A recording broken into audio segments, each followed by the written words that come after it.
Hey everyone, welcome to NoTube. My name is Chan Kwasniak.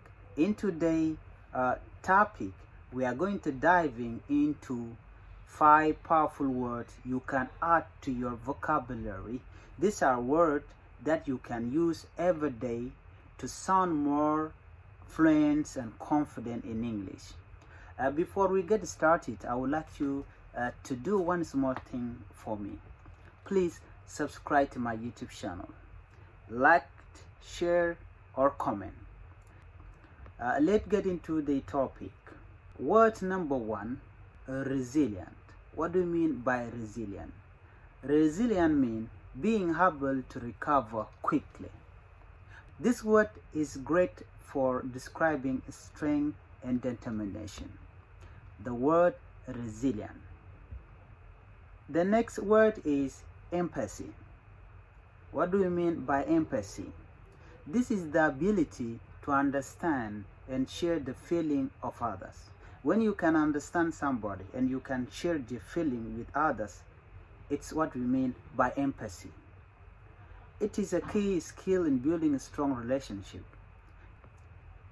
The other third vocabulary word that we are going to learn is innovative. Innovative.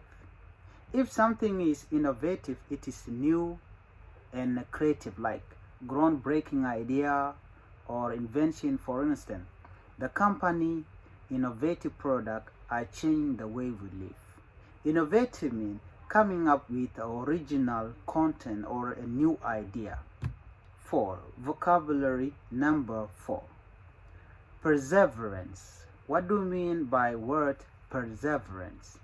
This means never giving up, even when things get tough. It's all about staying determined. Staying determined or never give up.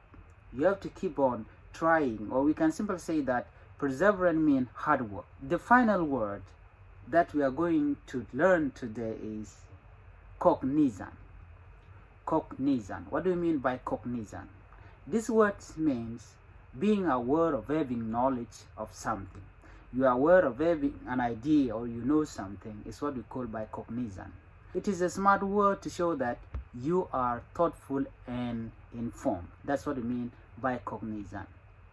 Alright, those are the 5 words for today. Resilient, empathy, innovative, perseverant, and cognizant. Try using them in your conversation this week and watch how your English improves. Please, again, I would like to ask you to subscribe to my YouTube channel, because subscribing to this channel, it will help me or motivate me to create more educational videos like this one. Please share, subscribe. Thank you for watching. Bye.